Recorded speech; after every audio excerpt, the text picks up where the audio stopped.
Hello, magandang araw. Sa bidyong ito, pag-aaralan natin ang tungkol sa standard equation and general equation of a circle. So here are our learning objectives. So first is aalamin natin kung ano ang standard form at general form ng circle.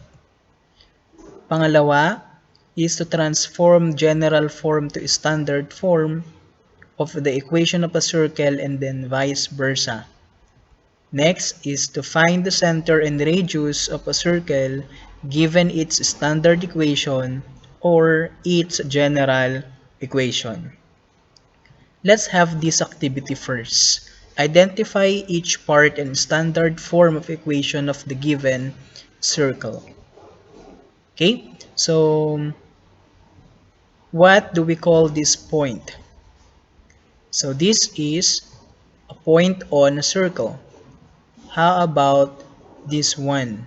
This line segment connecting the center and a point on the circle. This is called the radius. Now how about this point? Exactly at the middle of the circle. This is called the center. And how about this line segment whose two endpoints are on the circle and passing through the center of the circle? And this is our diameter. Now, what is the area of the circle? So the formula to find the area of the circle is A equals pi r square. Now, let's proceed.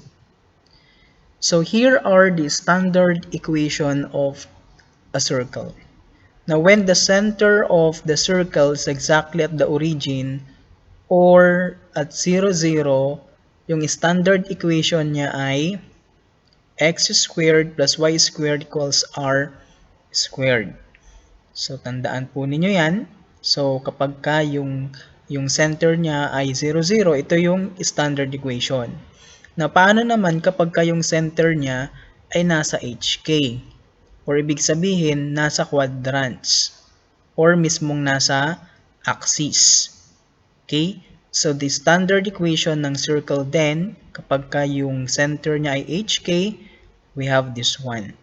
So, x minus h squared plus y minus k squared equals r squared. Now, let's have an example. Find the standard equation of the circle if the center is at 0, 0 and radius is 5. So, alam natin na kapag yung circle ay meron siyang center na 0, 0, ang standard equation niya ay x squared plus y squared equals r squared. Ngayon, papalitan lang natin yung radius ng 5. So, magiging x squared plus y squared equals 25. So, paano naging 25 to? Kasi yung radius natin ay square pa. Okay, so that is 5 times 5 equals 25. So, this is the standard equation of the circle. Next, how about if the center is 2, 3, and radius is 10? So, hindi siya sa 0, 0. So, ang gagamitin nating equation ay x minus h k squared plus y minus k squared equals r squared.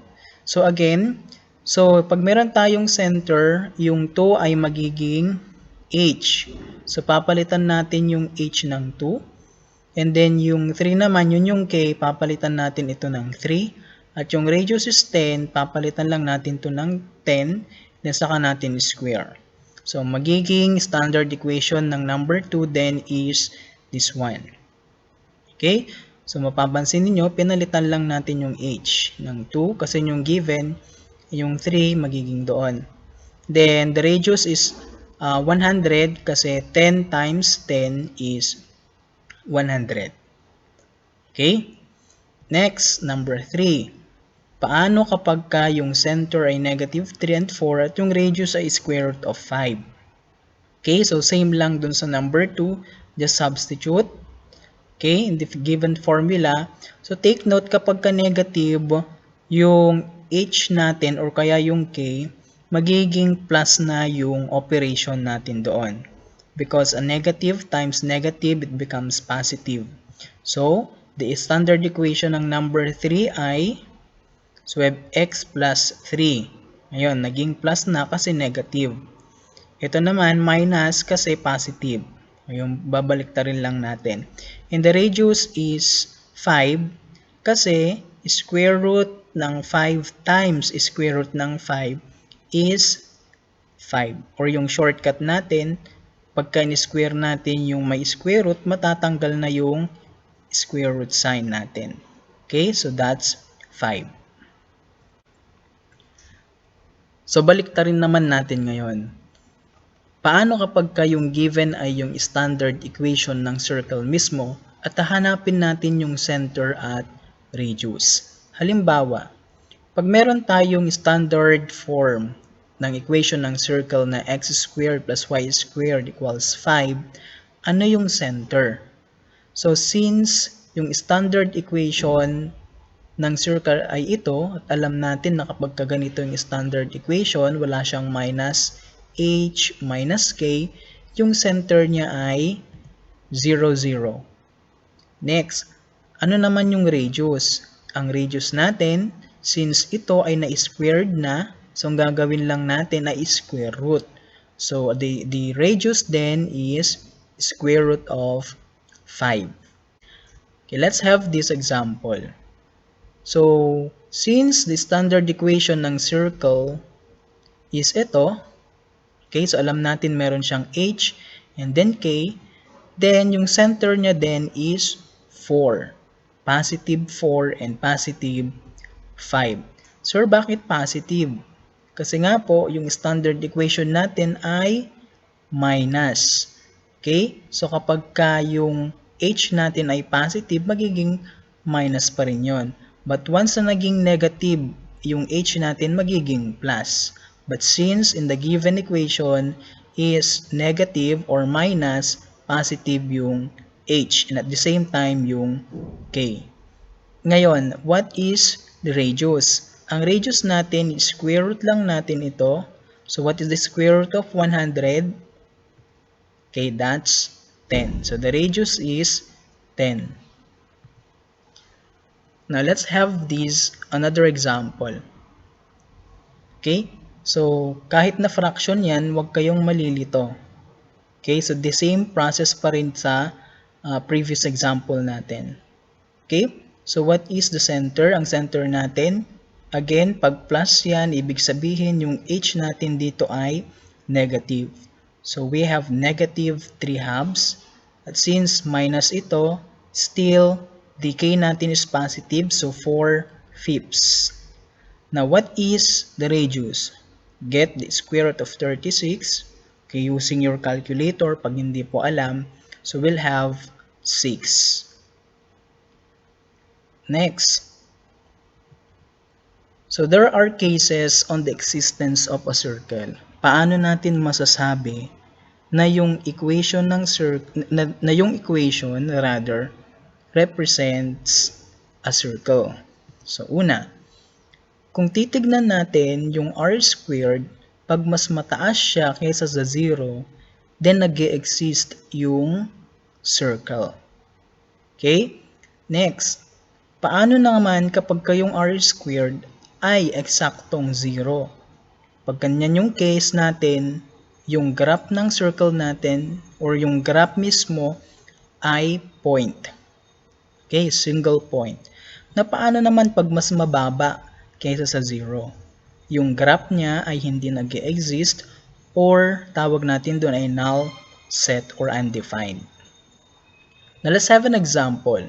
Determine whether the graph of the circle is a circle, point, or null. Una, x squared plus y squared equals 25. So, ang titignan lang natin ay yung r squared. Okay? So, since yung r squared natin ay 25, mas mataas siya sa 0, ibig sabihin, the graph of the circle is circle mismo. Next, number 2. Ayan naman. So, ang titignan natin is yung negative 5. So, since yung r squared natin na negative 5 ay mas mababa kesa sa 0, then hindi nag-exist yung graph ng circle or it's a null, void kumbaga. Number 3. So, since yung r squared natin ay 0 or eksaktong 0, then the graph would be just a single point. Ngayon, dumako naman tayo sa general equation ng circle. Kapag yung circle natin ay meron siyang center na 0, 0, yung general equation niya ay ax squared plus by squared plus e equals 0. Yung e natin dyan ay constant. So, ibig sabihin wala siyang x and y. Next, yung center naman natin is hk. Ang general equation niya ay ax squared plus by squared plus cx plus dy plus e equals 0. Kung mapapansin ninyo, meron na siyang x and y. At yung e, again, is our constant. Ngayon, para masabi natin siyang general equation, dapat naka-equate siya sa 0. Okay? So, meron tayong kondisyon or mga kondisyon para masabi nating yung general equation represents circle. Una, dapat yung A and B natin ay equal. Okay, so dapat ito, yung A natin and B ay equal. Next, ang A dapat natin ay hindi equal sa 0. Okay? And then, of course, yung B natin ay hindi rin dapat equal siya sa 0. Now, let's have this exercise. Identify whether the equation represents a circle. This one, x squared plus y squared minus 25 equals 0. So this one represents a circle. Yes, it is a circle. Bakit? Kasi yung a natin dito is 1, yung b natin dito ay 1. So since a and b is equal, and yung b natin ay hindi siya equal sa 0 at yung a also is not equal to 0, then it is circle. Number 2, paano yan? 2x squared plus 2y squared equals or minus 200 equals 0. So since parehas yung a, which is 2, doon sa b, which is also 2, then it is circle. 3, paano pagkaganyan? So, ang titignan lang natin, class, is yung may squared, yung A and B. So, since yung A natin is 4, yung B natin is 4, since they are equal, then it is circle. Next example, how about this one? Yan, yung x squared natin, numerical coefficient niya is 2. Samantalang yung y squared natin, the numerical coefficient is 3. So, since they are not equal, then it is not a circle. Next example, y squared plus 10x minus 4 equals 0. So is this one represent a circle? Definitely hindi, kasi nawawala yung x squared. Okay, so pag mag-isa lang niya, of course, it's not a circle. Now let's proceed to transforming standard equation into general equation. So, ibig sabihin, given yung standard, gagawin natin siyang general equation. Number 1, x squared minus y squared equals 9. So, ito ay nasa standard equation pa rin kasi hindi siya naka-equal sa 0. Para maging general equation siya, ililipat natin yung 9 doon sa kabila. Since 9 is positive, pag naglipat tayo doon sa kabilang side, it will change the sign. Okay? So, we have x squared minus y squared minus 9 equals 0. Nag-minus na siya kasi the sign of 9 here is positive. Number 2, how about if the standard equation is this one? X minus 2 squared plus y minus 4 squared equals 9. So, kailangan natin yung skill ng squaring of binomial. So, pag meron tayong ganitong form, Okay? M plus n squared. Ang gagawin lang natin, i-square natin yung first, and then, i-multiply natin yung dalawang term dito sa loob, then, i-multiply natin ng 2. So, that is 2mn. The next, the last step is to square the last term. Okay? So, here, we have x minus 2 squared. So, unang gagawin natin, square the first term. So, that x squared. Then, multiply natin yung dalawa. 2 times negative 2 or x times negative 2, that's negative 2x. Then, meron tayong times 2. So, yun, times 2. Plus, square natin yung last term. So, that's negative 2. So, we have negative 2 squared. Okay? So, ito na yung expanded form ng binomial natin. Next, we have also y. So, same process. Square yung y natin. So, that's y squared. Multiply natin yung dalawa. Y times negative 4. That's negative 4y. Then, lagyan natin ng 2 because it is in the formula natin. The next, plus yung last term. Square ng last term natin is negative 4. Okay, so we have negative 4 squared. Then, copy the constant. Then, gagawin natin is to simplify. So, 2 times negative 2x, that's negative 4x. Negative 2 squared, that's negative 2 times negative 2, that's 4. Then, bring down y squared. Ito naman, 2 times negative 4y, of course, that's negative 8y. Plus, negative 4 squared, so that's negative 4 times negative 4, that's positive 16. Then, ililipat na natin yung 9 dun sa kabila para mag-equate siya sa 0. Okay, so that's negative 9. Then, ililipat na, simplify pa natin yung pwedeng i-add. So, i-add natin lahat ng constant. So, we have 4 plus 16, that's 20.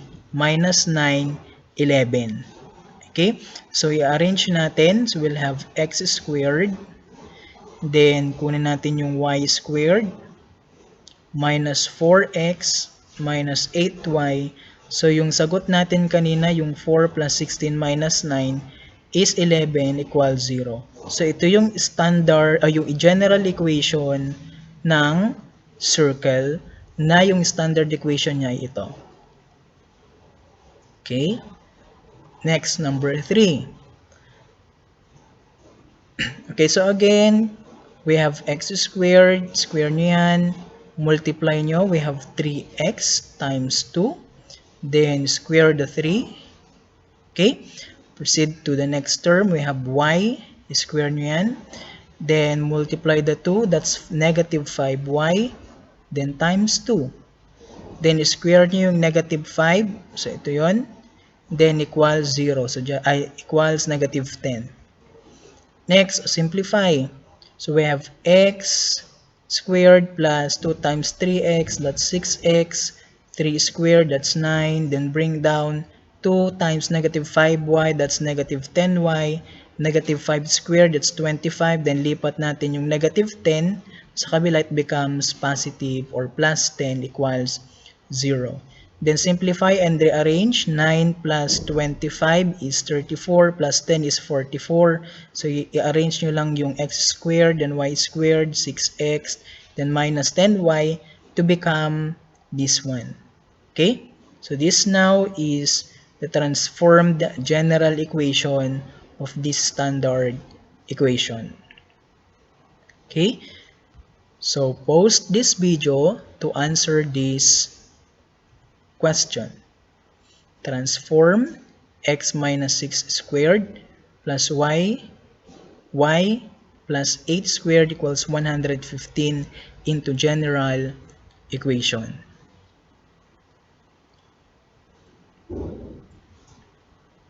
Okay, so you must get x squared plus y squared minus 12x plus 16y equals 50 minus 15 equals 0. Now, let's have transforming general equation into standard equation. Kabaliktaran naman ngayon. Ang given ay general equation, tatransform natin siya into standard equation. Pero bago yan, let's have a review first doon sa completing square. So, halimbawa, complete natin ito to make a perfect trinomial. So, we have x squared plus 4x. So, remember, pag meron tayong completing the square, ang gagawin lang natin is to divide the numerical coefficient ng linear term natin, which is b, by 2. Okay? So, b divided by 2, saka natin i-square. Okay? And then, yung kabuang ito, okay, so we have now the perfect trinomial, so magiging ito na yung factored form niya. We have x plus minus b all over 2. Depende doon sa operation na ginamit dito. Na para maintindihan nyo to, let's have this. So, ang b natin ay 4. So, kailangan mag-a-add tayo ng 4 divided by 2 squared. So, ito yon. So, 4, magiging yung b natin is 4. So, 4 divided by 2 squared. Then, equal lang siya sa x plus 4 all over 2 squared. So, plus yan kasi yung b natin dito is positive. Okay? Next, simplify this. So, we have 4 divided by 2. That's 2. Then, copy the squared. Okay? Also, with this one, simplify. We have x plus 2 squared. Now, simplify this. Okay, so we have 2 squared, of course, that's 4 equals x plus 2 squared. Okay, so that is how we're going to do or to use in completing the square. Let's have this one. How about kapag y naman? So, y squared minus 8y. So, same process lang din. Okay, so yung b, divide natin by 2, saka natin squared. So, yung b natin dyan is negative 8. So, divide lang natin siya by 2.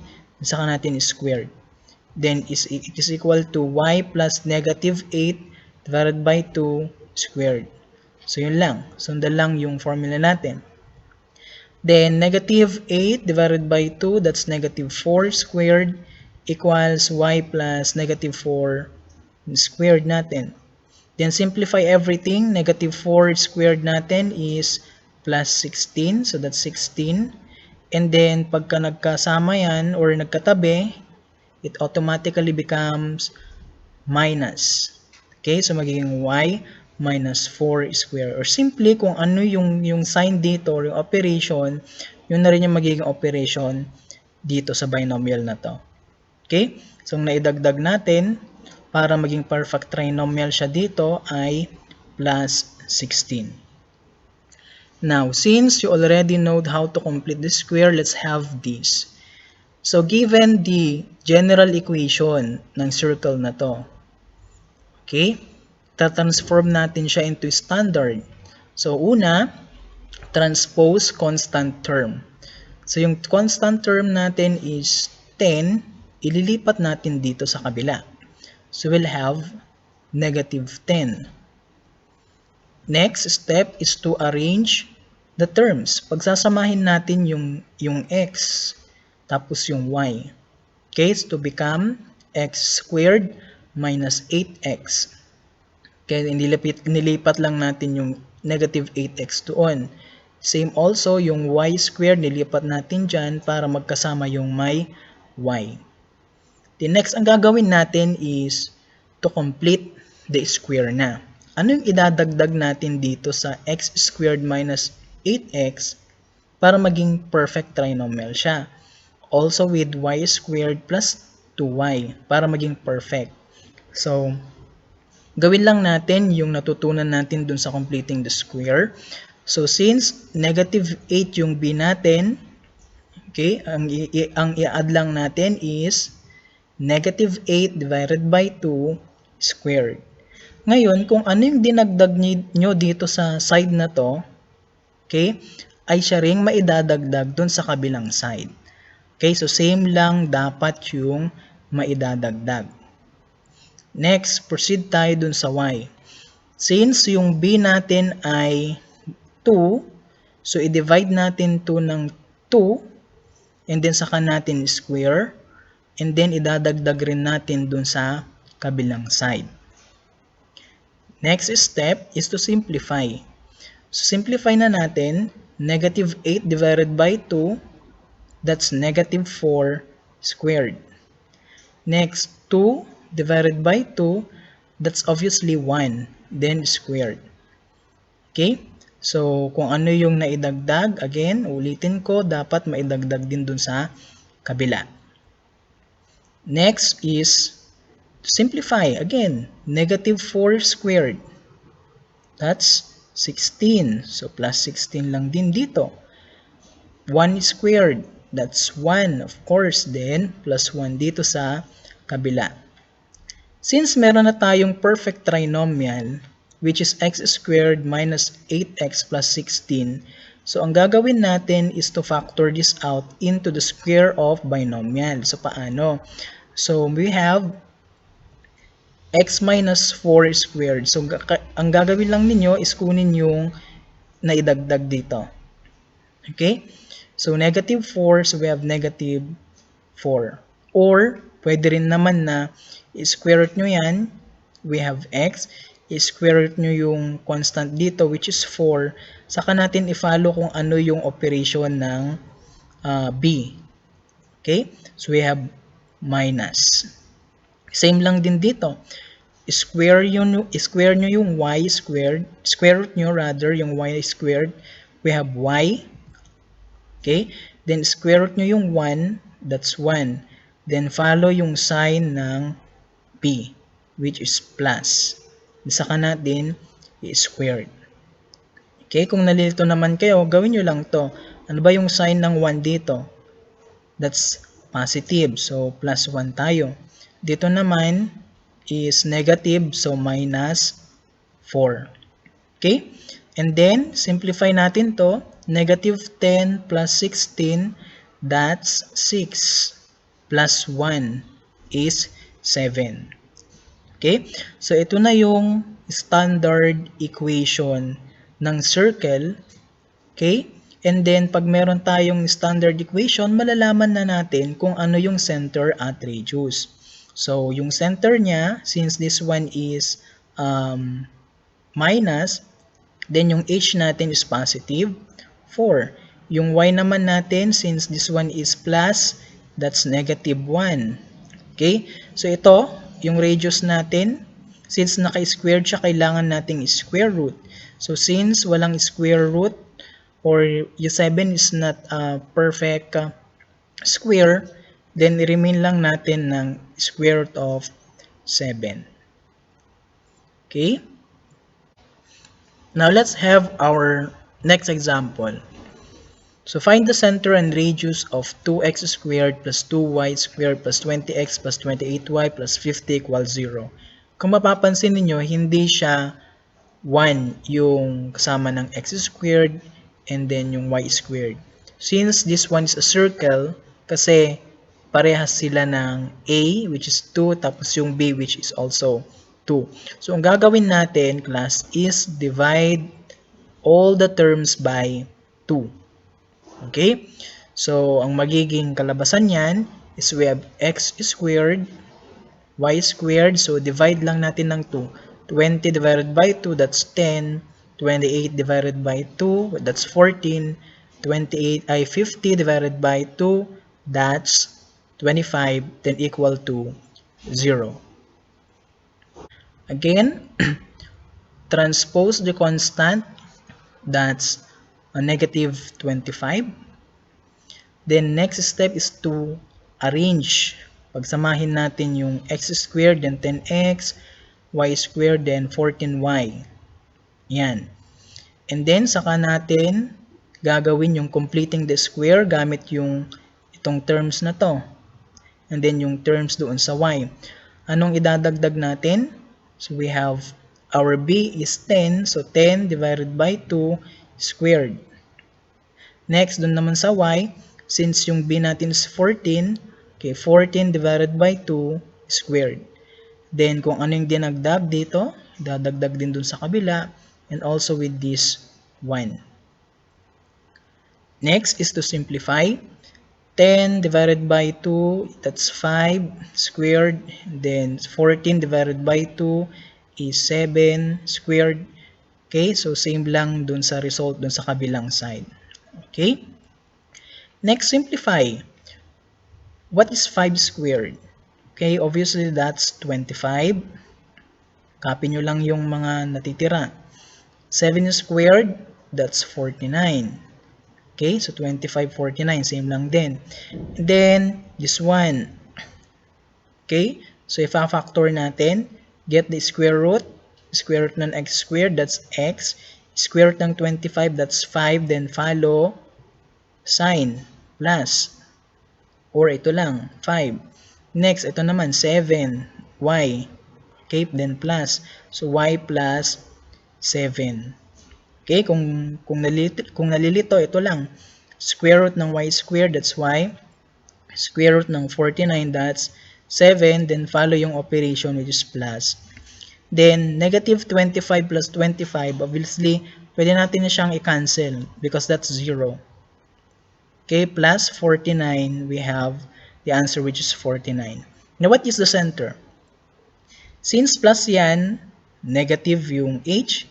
Since plus din yung k, dapat negative din yung k. So that's negative 5, negative 7. At yung r natin is square root of 49. Okay? And 49 is a perfect square, so that is equal to 7. Now let's have this example. Find the center and radius of this equation of the circle. Na kung mapapansin ninyo, wala siyang y, di ba? So, ibig sabihin, pag wala, yung k natin ay equal sa 0. Ngayon, pag naka-encounter naman kayo ng equation na walang x, then, the value of h natin doon is 0. Now, in the given equation here, since meron tayong x, the value of h ay hindi equal sa 0. Now, let's check. So first is to transpose negative 44 to this side. So we'll have positive 44. Next is to rearrange these terms. So lipat natin yung negative 4x para magkatabi sila ng x squared. And next, complete this square or complete this to make it perfect trinomial. So again, the b is negative 4. Just divide it by 2. Okay, then squared plus y squared. So again, class, pag wala siyang y, huwag nyo nang i-square. Kasi complete, perfect square na siya. Okay? Then, plus kung ano yung dinagdag dito, dadagdag din dito sa kabila na to. The next, simplify this. Negative 4 divided by 2. That's negative 2 squared. Okay, same lang din dito. And then, simplify negative 2 times negative 2 because of this square. Then, we'll have positive 4 plus 4. And then, make or factor this out. Okay, so we have negative 2. So, meaning we have x minus 2 squared plus y equals 44 plus 4. That's 48. Now, what is the center? Ang center natin is, yung h natin is positive 2. Okay? And then, wala siyang kasama yung y squared, so that's 0. Okay? 2, 0. And yung radius natin, 48. Get the square root of that. Then, using your calculator, it will give you 4 square root of 3. Now, pause this video to answer the following. Find the center and radius of this equation of the circle and also with this one. Now, if you are done, comment your answer. Thank you for listening. God bless everyone.